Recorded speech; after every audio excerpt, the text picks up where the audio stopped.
சாகும்படியாக அவள் முயற்சி செய்து கொண்டிருக்கிறாள். அப்பொழுது இந்த தீர்க்கதரிசி சொல்கிறார், நீ சுடுற அடைய அடை எனக்கு கொண்டு வா அப்படின்னு சொல்றார். அவ சொல்றா, நான் என்ன பண்றது, இங்க பஞ்சமா இருக்குது, நானும் எங்க வீட்டுல உள்ளவங்க சாப்பிட்டுட்டு நாங்க சாக போறோம்னு சொல்லும் போது அப்ப சொல்றாரு, நீ எனக்கு அடைய நீ சுத்தி கொண்டு வா, தேசத்துல பஞ்சம் போற வரைக்கும் உன் கூடையில மாவு குறையதில்லை, உன் கலசத்துல எண்ணெய் குறைவதில்லை.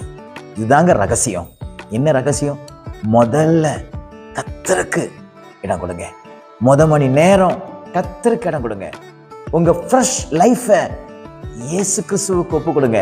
உங்களுடைய எல்லா பண விஷயங்கள்லையும் தேவனுக்கு முதலிடம் கொடுங்க. உங்களுடைய எல்லா சந்தோஷத்திலையும் கர்த்தருக்கு முதலிடம் கொடுங்க.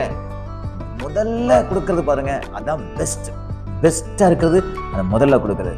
நான் எப்பனாலும் கர்த்தரை ஆராதிப்பேன், எந்த நேரம் ஜெபம் பண்ணுவேன், எப்பனாலும் பைபிள் படிப்பேன், ஓகே, தட்ஸ் குட். பட் உங்களுடைய முதல் மணி நேரம் இயேசுவுக்கு தேவை. உங்க வாழ்க்கை, உங்க இளமையான ரத்த துடிப்பு இயேசுவுக்கு தேவை. இந்த வயசை, இந்த நாட்கள்ல நீங்க இயேசு கிறிஸ்துவுக்கு நீங்க ஒப்பு கொடுக்கும் பொழுது பரலோகத்தில் இருக்கிற தேவன் அதை கனம் பண்ணுகிறார். கனம் பண்ணி என்ன நடக்குது தெரியுமா? ஒரு குறைவில்லாமல் நடத்துகிறார். அந்த முதல் மணி நேரத்தை நம்ம கொடுக்கும் போது கர்த்தர் ஒரு குறைவில்லாமல் நம்மை ஆசீர்வதிக்கிறார்.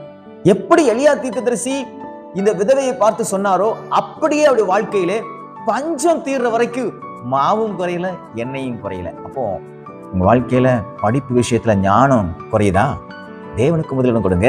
உங்க வேலையில இருக்கக்கூடிய சம்பளத்தை முழுசு உங்களால அனுபவிக்க முடியல, நிறைய கடன் பிரச்சனை நான் இருக்கிறேன் அப்படின்னு நீங்க யோசிக்கீங்களா? உங்கள் முதல் பணத்தை கர்த்தருக்கு கொடுங்க. நான் காலையில எழும்புற உடனே எனக்கு ரொம்ப பலவீனமா இருக்கு, என் வேலையை என்னால ஒரு கம்ஃபர்டபுளா செய்ய முடியல, நல்ல ஒரு ஹெல்த்தியா செய்ய முடியல. உங்கள் முதல் மணி நேரத்தை இயேசுவுக்கு ஒப்பு கொடுங்க.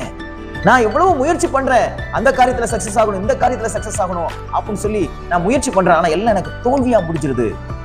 உங்க இளமையான வயதை, ஓடக்கூடிய வயதை தேவனுக்கு ஒப்பு கொடுங்க. நீங்க ஒப்பு கொடுக்கும் பொழுது மற்ற எல்லாவற்றையும் கர்த்தர் அழகாய் சூப்பரா உங்களுக்கு நிறைவேற்றி கொடுப்பார். ஆகையால் இன்னைக்கு நம்முடைய சிந்தனைக்கு வர வேண்டியது, முதலிலே தேவனுக்கு இடம் கொடுங்க.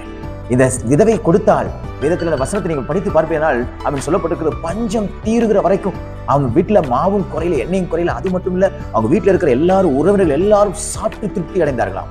நீங்க மட்டும் ஆசீர்வதிக்கப்பட மாட்டீங்க. முதல் மணி நேரத்தை கொடுக்கும்போது, முதல் வாழ்க்கையை கொடுக்கும் பொழுது, முதல் சம்பளத்தை கொடுக்கும்போது, முதல் பணத்தை கொடுக்கும்போது, உங்களை சுற்றிலும் இருக்கிறவங்க, உங்க குடும்பம், உங்க சந்தோஷங்கள் எல்லாவற்றையும் அனுபவிப்பதற்கு தேவன் அனுமதிப்பார்.